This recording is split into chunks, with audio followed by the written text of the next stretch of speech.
Well, here's shed number 1 in the process. We are making progress. This was the side lean-to on the other shed that we had. So I tore it all down, and I have recycled absolutely everything except for the steel roofing. I have not. I had to buy new roofing material. There was shingles on there, but they were all rotten. Obviously you can't reuse shingles. Well, not very well. So anyways, I used the sides, used all the material for making roof rafters, and used plywood and that was left over for the soffit. I don't need ventilation here because it's just a shed. So, and then I put steel at the bottom so that it would, it's galvanized steel, so it shouldn't rot.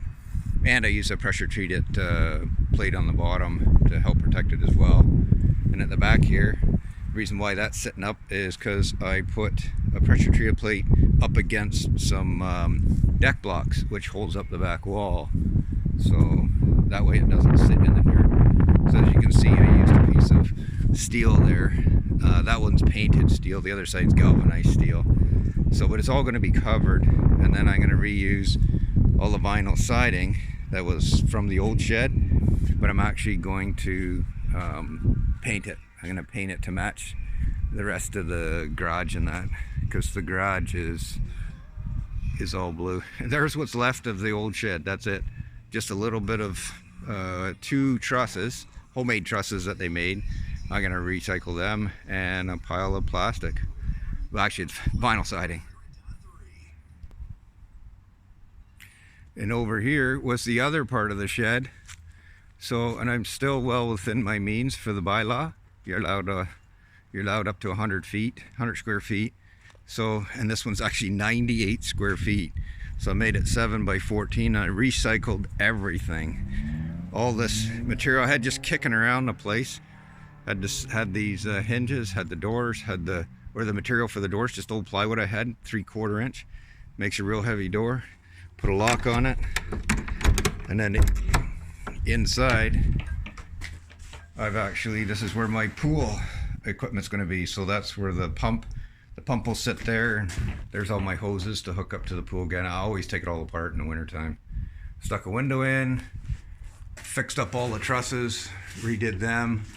And the piece de resistance, I had an old china cabinet in my garage that I didn't know what to do with. So it just became a cabinet in my pool shed, and that will be for all the pool chemicals and stuff. And in here, I actually, in my other pool shed, I had a permit. I took out a permit, well, actually my electrician took a permit out for the electrical, and all I did was flip it. So it's all to code, and it's works great. So, and then on the other side, I'll show you as well. There's 2 sides to this shed.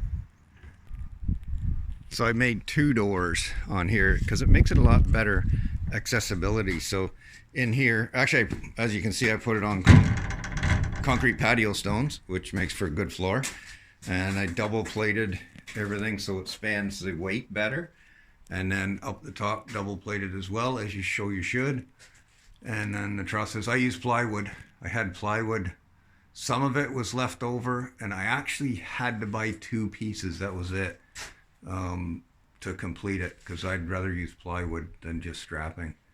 So, anyways, and then I've organized all my tools, all my garden tools.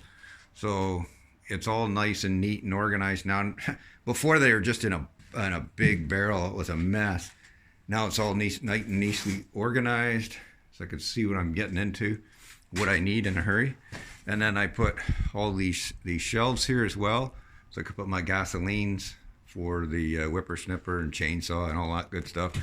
And down here I'm going to put my snowblower, my walk-behind snowblower, and then I have a lawnmower, and then I have my generator, and I hung up my whippersnipper there, so it's easy access.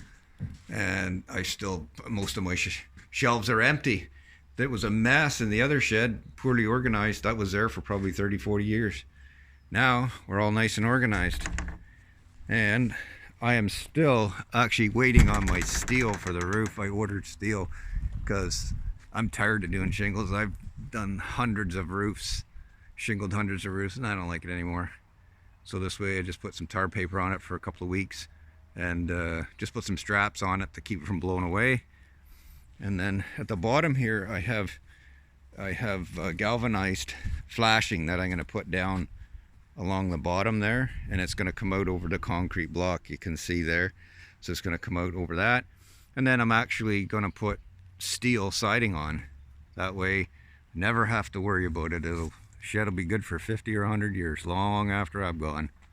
So I'm actually going to vent this side of the wall too. I have a special vent I'm going to use to vent there, because I have gasoline and diesel fuel inside this shed. So I want to make sure the fumes don't stay in there. So anyways, that's the progress. I'll keep you up to date. I'm actually going to, once I get my roof on and start getting some steel sheeting on, I'll get back to you. And that little wee guy there, that's where the pool pump and all that was before, but that shed's empty now. I'm going to move it. I'll use it for sticking wheelbarrows in or something. So anyways, until next time, have a great day.